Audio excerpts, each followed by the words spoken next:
In 1916, the Bristol Airplane Company test flew a rather unique aircraft, advanced enough to bring the Allies air superiority once and for all.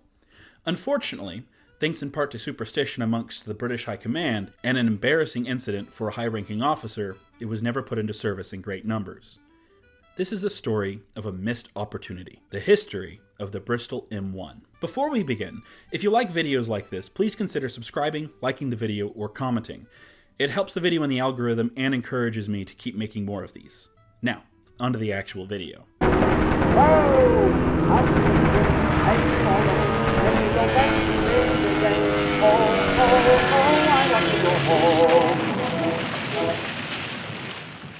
By late 1915, the Fokker scourge was finally starting to waver, although the men on both sides were yet to notice. France and Britain were desperate for anything to give themselves an edge over the relentless German air superiority, while France tried to create their own version of the Fokker Eindecker in the form of the short-lived Morane-Saulnier L and Morane-Saulnier N.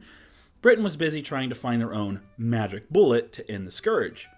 With the Royal Aircraft Factory FE-2B reaching the front line right before the turn of the new year, and the Sopwith 1.5 Strutter entering production, things were starting to look better for the Entente's air forces in France. Seeing the excellent performance of the Morane-Saulnier N, Frank Barnwell convinced the Bristol Airplane Company to fund a project he probably saw as a war-winner design. His design took much inspiration from the French Marine Monoplane, with both aircraft bearing striking similarities. Barnwell made the now-named Bristol M.1, Bristol Monoplane, far more aerodynamic than its French relative. It was also slightly larger, too. The wingspan of the Bristol sat at 20.5 feet, 6.22 meters, while the Morane was 19 feet 2 inches, 5.83 meters. The wings were also larger, sitting at 30 feet, 9 inches long, 9.37 meters, while the Moranes were 26 feet, 9 inches, 8.15 meters. Given the nickname, the Bristol Bullet, it was completed by July 1916, just about a month after Max Immelmann was killed, supposedly by an FE-2B, effectively bringing an official end to the Fokker scourge and the threat of the Fokker Eindecker. However, Barnwell was not discouraged. Fitted with a 110 horsepower Clearjet engine, it took to the skies for the first time on July 14, 1916. Immediately, it showed itself to be one of the fastest aircraft built yet, registering a speed of 132 miles per hour. Considering most aircraft in active service topped out at around 110 miles per hour, if that, the Bristol monoplane had the chance to secure the only recently won, and very precarious, British air superiority. However, as that word often appears in stories like this, the War Office was not keen on approving the new, strange airplane.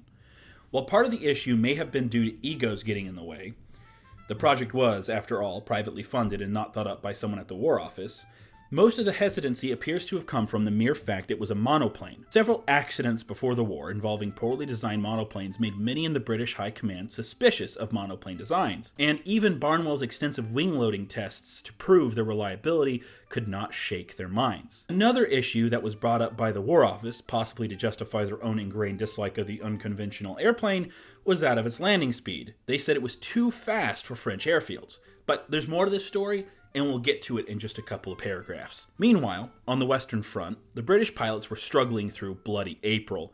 In the month of April 1917, the Royal Flying Corps lost more than 10% of its operational aircraft to the German Luftstreitkräfte,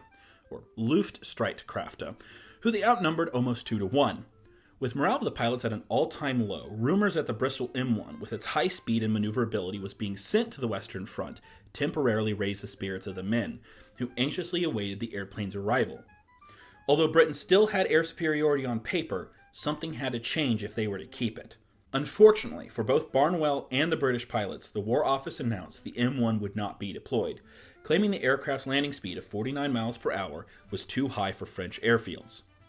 This, however, appears to have been a fabrication, made up to cover for an unnamed officer who made several mistakes while trying to land the M1 he was test flying, resulting in an embarrassing crash. There was also the still-held suspicion in the War Office of the monoplane design, which more than likely encouraged their rejection of the airframe as well.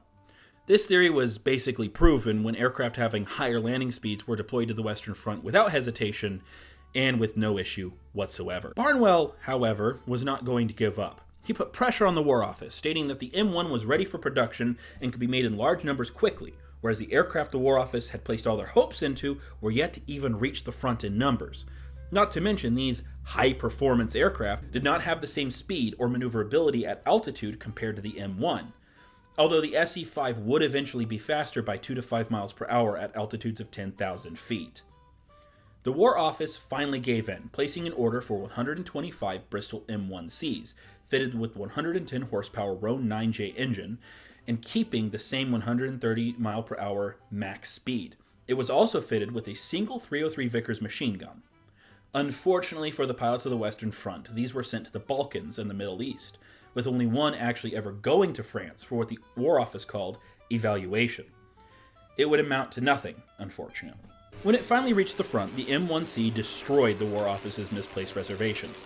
The high speed of the aircraft and its high level of maneuverability made it extremely popular among those who flew it. These reports appear to have been ignored by the British War Office, however, and only 33 M1Cs ever reached the frontline squadrons. Even with this low number, one Frederick Dudley Travers became an ace in the Bristol M1 flying over the Macedonian front. He had started his career in one of the few SE-5s to reach that front, scoring 3 kills in it before deciding to fly the newly arrived M1C. In this aircraft, reportedly serial number C4976, he scored the last 5 kills of his career, all in September of 1918. These included 2 Albatross D5s and one of the infamous Fokker D7s. Proof the Bristol Bullet was a more than capable aircraft. Outside of the war, the M1C was popular among other nations as well. Chile, seeing the Bristol monoplane as perfect for the mountains that spread across the nation, ordered a small handful and put them into service.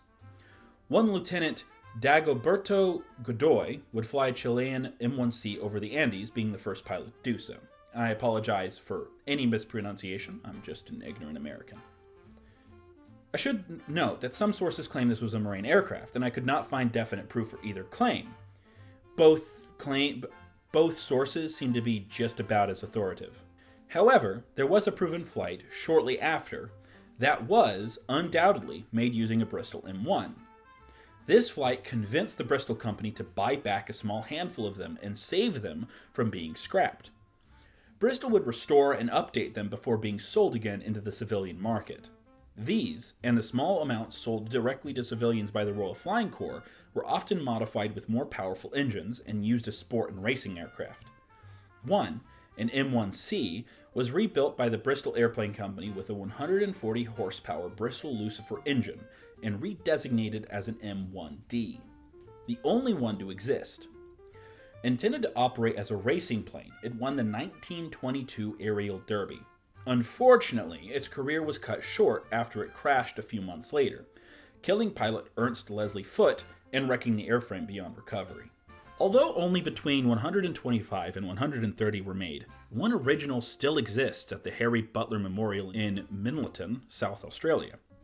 A once airworthy replica is on display at the Royal Air Force Museum in Cosford, while Santiago de Chile has 2 replicas on display themselves.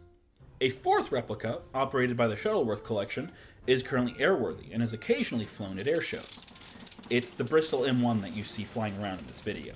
An original Levrona 110 horsepower engine, being the most faithful replica of the M1C one could ask for. For those interested in further information about the M1, the channel Forgotten Aviation has an excellent video about the fighter, touching on a few things I did not mention in this video for the sake of brevity, and bringing a fresh opinion and perspective on the reasons why the War Office ended up rejecting the M1C,